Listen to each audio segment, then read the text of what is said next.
ఎక్కడైనా చిల్లర మాటలు మానుకో మాజీ ఎమ్మెల్యే మెతుకు ఆనంద్ ఇటీవల చేసిన బాధ్యత రహిత వ్యాఖ్యలను బంట్వారం మండల కాంగ్రెస్ కమిటీ తీవ్రంగా ఖండించింది. తెలంగాణ శాసన సభాపతి గడ్డం ప్రసాద్ కుమార్ గారిపై ఆధారాలు లేకుండా చేసిన విమర్శలు ప్రజలను తప్పుదోవ పట్టించే ప్రయత్నమని మండల అధ్యక్షుడు పోచారం వెంకటేశం తెలిపారు. ఆనంద్ కులాల మధ్య విభేదాలు రేపే ప్రయత్నం చేయడం రాజకీయ దిగజారుడుతనాన్ని నిదర్శనమని ఆయన అన్నారు. అభివృద్ధి అంశాలపై చర్చించుకుందాం, చిల్లర వ్యాఖ్యలు చేయడం తగదని హెచ్చరించారు. మెమిన్పేట్ సీఐ బదిలీ అట్రాసిటీ కేసులపై ఆధారాలు లేకుండా చేసిన ఆరోపణలు అంగీకార యోగం కావని మండల కాంగ్రెస్ స్పష్టం చేసింది. ప్రసాద్ కుమార్ గెలిచినప్పటి నుండి నియోజకవర్గంలో ఎన్ని కేసులు నమోదయ్యాయో లెక్కలు చూపించమని సవాల్ విసిరింది. ఈ కార్యక్రమంలో సీనియర్ నాయకులు, మండల కమిటీ సభ్యులు మరియు అనుబంధ కాంగ్రెస్ కార్యకర్తలు పాల్గొన్నారు. నిన్న ప్రెస్ మీట్ పెట్టి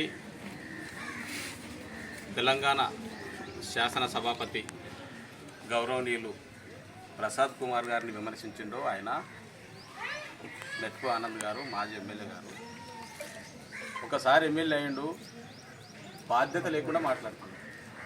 ఆయన పబ్బం గడుపుకునికే కులాల మధ్యన, వర్గాల మధ్యన కొట్లాటలు పెట్టాలి, ఎట్లనో గెలవాలి అనే ఒక దురాలోచనతోటి అట్లా మాట్లాడుతున్నాడు. ఆనంద్ గారు, నీవెంత దురాలోచనతోటి ఎవరెవరి మధ్యన కొట్లాడ పెట్టాలనుకున్నా జనాలను అయితే నిన్ను నమ్మరు. ఇది గుర్తుపెట్టుకో.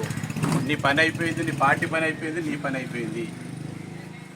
కులాల మధ్యన కొట్లాటలు పెట్టి పబ్బం గడుపుకోవాలని చూస్తున్న చూడు, నీ రాజకీయ దిగజారుడు తనంకు అదొక నిదర్శనము. నీకు అసలు ప్రసాద్ కుమార్ గారిని విమర్శించాలనుకుంటే ఏమన్నా పనులు చేయలేడన్నా?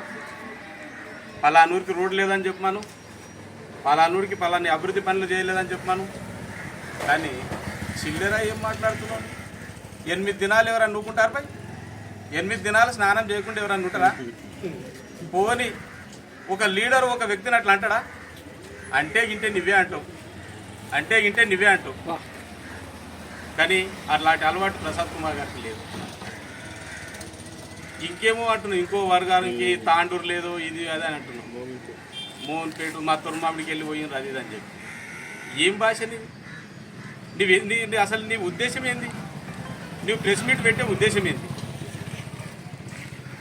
ఏదైతే వికారాబాద్లో డెవలప్మెంట్ కార్యక్రమాలు అయితే లేవని చెప్పి పెట్టు, పలానా దగ్గర పలానా సమస్య ఉందని పెట్టు.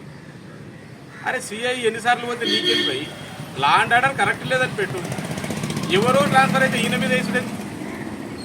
ఇంకో మాట, అట్రాసిటీ కేసులు పెడుతున్నా అంటున్నాడు. 99 ఎంతనో చెప్పాడు.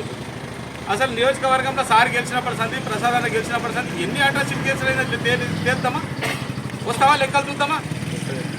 ఎఫ్ఐఆర్లు అయితే లెక్క ఉంటుంది కదా. నిరాధారమైన ఆరోపణలు చేసి నువ్వు తిన్నావు. ఒక్క పని చేయకపోతే ఊర్లలోకి వచ్చి సర్పంచుల మీద పడితే మోరీలు షాప్ లేవు, లైట్లు లేవు, వాళ్ళ చెప్పినట్లు లేకపోతే వాళ్ళ యొక్క అవన్నీ గుంజుకో అవన్నీ రికార్డ్స్ తీసుకొని పోవడము, వాళ్ళని ఇబ్బంది పెట్టడము. బంటారం ఎంతమంది సర్పంచులు చేయలేము? ఎంతమంది సర్పంచులు ఇబ్బంది పెట్టినావు? నీ సమక్షంలో పనిచేసి ఇంతవరకు బలైపోయిన సర్పంచులు ఎంత ఇబ్బందికి తోటి ఉన్నారు ఇప్పుడు ఈరోజు సర్పంచులు తెలుసా? ఏదో కప్పిపుచ్చుకుందామంటే అయిపోతుందా? ఒక ఎమ్మెల్యే గెలిచిన తర్వాత బాధ్యతాయుతంగా మాట్లాడాలి. నువ్వు గెలవనికే కులాల మధ్యన కొట్లాటలు పెట్టే దిగజారుడు తనము. నీ అంత దిగజారుడు ఇంకెవడు ఎవడు ఉంటాడు? గుర్తుపెట్టుకో ఆనంద్. నువ్వెన్ని దిగజారుడు మాట్లాడినా, నువ్వెన్ని ఏమి చెప్పి ప్రజలను మభ్యపెట్టాలనుకున్నా, నిన్ను మాత్రం ఒక్కసారి పొందబెట్టిర్రు. ఇంకోటి ఏమంటాడంటే సాగు తప్పి కన్నూరు లుట్టబోయినట్లు గెలిచిందంట. అసలు నువ్వు గెలిచిన మెజార్టీ ఎంత? ప్రసాద్ అన్న గెలిచిన మెజార్టీ ఎంత? కొద్దిగా నాలెడ్జ్ ఉన్నదా అని? నువ్వు గెలిస్తే 2000 చిల్లరతో గెలిస్తేవి ఓ 1500 1600 ఓట్లు వస్తే అన్న గెలుస్తుండే. 14,000 చిల్లర ఓట్లతో గెలిచిండు. సాగుదప్పి కన్ను పోయినట్టు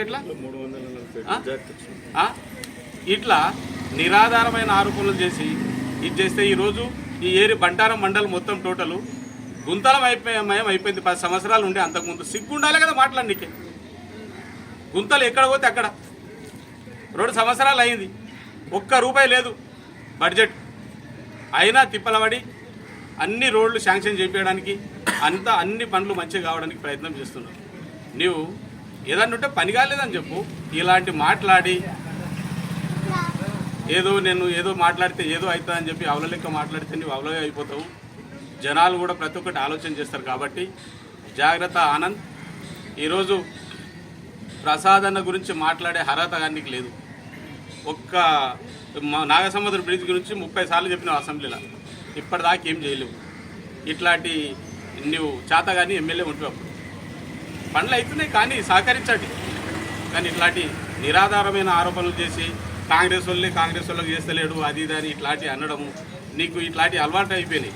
కానీ ఇది మంచిది కాదు, నీకు మంచిది కాదు, నీ పార్టీకి మంచిది కాదు అని చెప్పి మళ్ళోసారి ఇట్లాంటి నిరాధారమైన ఆరోపణలు చేస్తే ఊరుకునేది లేదని చెప్పి ఈ యొక్క బంటారం మండల్ కాంగ్రెస్ కమిటీ కాంగ్రెస్ కార్యకర్తల ద్వారా నేను తెలియజేస్తున్నాను.